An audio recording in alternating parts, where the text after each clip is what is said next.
নমস্কার বন্ধুরা, welcome back to live water football. তো বন্ধুরা, আরও একটা নতুন ভিডিওতে তোমাদের সকলকে স্বাগত জানাই। তো বন্ধুরা, ভিডিওটা শুরু করার আগে তোমাদের কাছে একটাই অনুরোধ, সেটা হচ্ছে যে আমাদের এই চ্যানেলে যারা প্রথমবার তারা কিন্তু অবশ্যই আমাদের এই চ্যানেলটাকে সাবস্ক্রাইব করে পাশে থাকা বেল আইকনটি অল করে রাখবে, যাতে সবার প্রথমেই এরকম খেলার আপডেট তোমার কাছে পৌঁছে যায়। তো আর নতুন করে কিছু বলতে হবে না, আমরা সবাই জানি কালকে মোহনবাগান বনাম ব্যাঙ্গালুরু এফসির যে ম্যাচটা ছিল, সেই ম্যাচে কিন্তু মোহনবাগান ব্যাঙ্গালুরু এফসিকে 2-1 গোলে পরাজিত করে আইএসএল কাপ উইনার হয় এবং আইএসএল শিল্ডও উইনার হয়।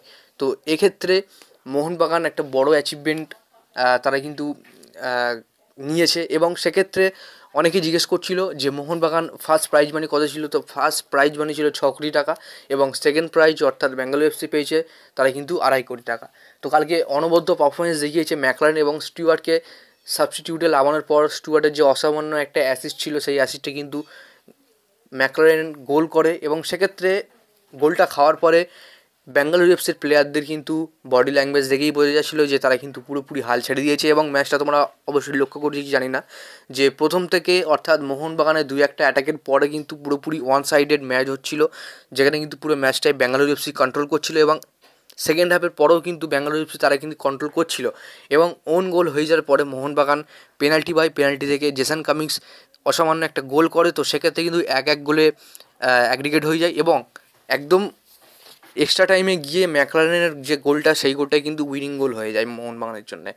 তো সেক্ষেত্রে আর কিছু বলার নেই, মোহনবাগান চ্যাম্পিয়ন হয়েছে এটাই আশা করছি। সুপার কাপের সূচি এবং সুপার কাপের তো সব কিছু আপডেট এই চ্যানেলে দেওয়া হবে আজকে বিকেল থেকে। তো যারা এখন সাবস্ক্রাইব করো তারা কিন্তু সাবস্ক্রাইব করে নাও।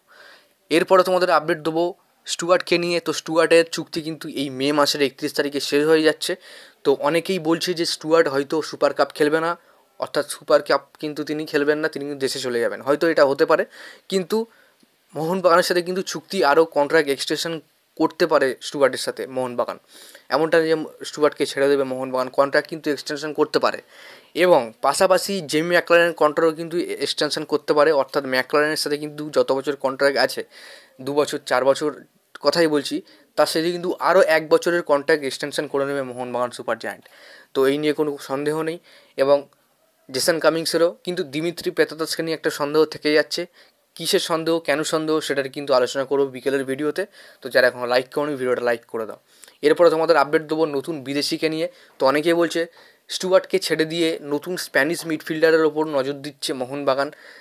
বর্তমান তার বয়স কিন্তু 29 বছর, এবং তার নামটা জানা যায়নি, ট্রান্সফার মার্কেট থেকে লিক করা হয়েছে খবরটা, পার্সোনালি অর্থাৎ প্রাইভেট গ্রুপ থেকে এটা লিক করা হয়েছে। তো সেক্ষেত্রে অবশ্যই তোমরা দেখতে পাবে না। এবং তার মার্কেট ভ্যালু কিন্তু 4.5 কোটি টাকা। তো তার প্লেয়ারের যে বায়ো এবং প্লেয়ারের যে পরিচয়, সেটা কিন্তু গোপন রাখার কথা হয়েছে। তো সেক্ষেত্রে কিন্তু তোমাদের কাছে আমি শেয়ার করছি না, কিন্তু বিকেলবেলার ভিডিওতে আমি তোমাদের সঙ্গে পুরোপুরি শেয়ার করবো। তো যাই হোক বন্ধুরা, আজকের জন্য ভিডিওটা এতটাই ছিল। ভিডিওটা ভালো লাইক করে দিও, চ্যানেল নতুন হয়ে চ্যানেলটাকে সাবস্ক্রাইব করে পাশে থাকা বেল আইকনটি অল করে রাখো।